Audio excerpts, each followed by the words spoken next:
വർദ്ധിച്ചു വരുന്ന വന്യമൃഗശല്യം തടയുന്നതിൽ സർക്കാർ പരാജയപ്പെട്ടതായി ഡീൻ കുര്യാക്കോസ് എം പി കൂട്ടാറിൽ പറഞ്ഞു. സംസ്ഥാനത്ത് വന്യമൃഗ ആക്രമണം രൂക്ഷമായ ഹോട്ട്സ്പോട്ടുകൾ പ്രഖ്യാപിച്ചു. പക്ഷേ ഇടുക്കിയിൽ 2 പഞ്ചായത്തുകൾ മാത്രമാണ് ഇതിൽ ഉൾപ്പെടുന്നത്. ഇത് അശാസ്ത്രീയമാണെന്നും വിനോദസഞ്ചാരികൾക്ക് പോലും ഇടുക്കിയിൽ പ്രവേശിക്കാൻ സാധിക്കാത്ത സാഹചര്യമാണെന്നും വനം വകുപ്പ് മന്ത്രി രാജിവെക്കണമെന്നും അദ്ദേഹം ആവശ്യപ്പെട്ടു. വന്യമൃഗ ശല്യവുമായി ബന്ധപ്പെട്ട് ഈ സർക്കാർ അമ്പേ പരാജയമാണ്. ഒരു ചെറുവിരൽ പോലും അനക്കാൻ സർക്കാരിന് സാധിച്ചിട്ടില്ല.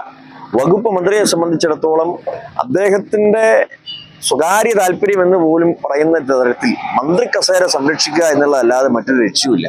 അതിന്റെ പേരിൽ ഉണ്ടായിട്ടുള്ള ബുദ്ധിമുട്ട് എന്തെന്ന് ചോദിച്ചാൽ ഒരു ചെറിയ തരത്തിൽ പോലും ഒരു വന്യമൃഗ പ്രശ്നം പരിഹരിക്കാൻ ഒരു പ്രതിരോധ പ്രവർത്തനങ്ങൾ ഈ നാട്ടിൽ നടക്കുന്നില്ല. ഹോട്ട്സ്പോട്ടുകൾ തീരുമാനിച്ചു. ഇടുക്കി ജില്ല എന്ന് പറയുന്നത് കേരളത്തിൽ ഏറ്റവും കൂടുതൽ വനമേഖലയുള്ള പ്രദേശമാണ്. ഏറ്റവും കൂടുതൽ ആളുകൾ വനത്തിന്റെ അതിർത്തിയിൽ കൃഷി ചെയ്ത് ജീവിക്കുന്ന പ്രദേശമാണ്. പക്ഷേ ഇടുക്കി ജില്ലയിൽ ആകെ ഹോട്ട്സ്പോട്ടുകളായിട്ടുള്ളത് ചിന്നക്കനാൽ പഞ്ചായത്തും അതോടൊപ്പം തന്നെ കാന്തല്ലൂർ പഞ്ചായത്തും മാത്രമാണ്.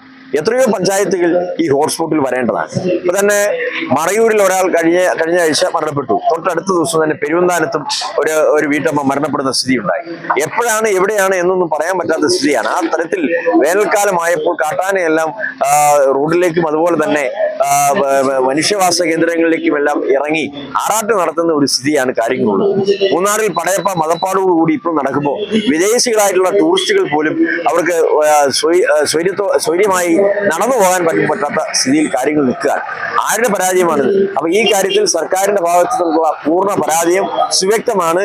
ഈ കാര്യത്തിൽ ജനങ്ങളെ കുറിഞ്ഞു കൊടുക്കുന്ന ഈ സർക്കാരും മന്ത്രിയുമെല്ലാം രാജിവെച്ച് പോവുകയാണ് വേണ്ടത്. വകുപ്പ് മന്ത്രി എന്നുള്ള നിലയിൽ AK ശശീന്ദ്രന്റെ പരാജയമാണ്. ഇക്കാര്യത്തിൽ ഗവൺമെന്റിന്റെ ഭാഗത്തു നിന്നുള്ള പാളിച്ച ഒരിക്കലും നീതീകരിക്കാൻ പറ്റാത്തത്.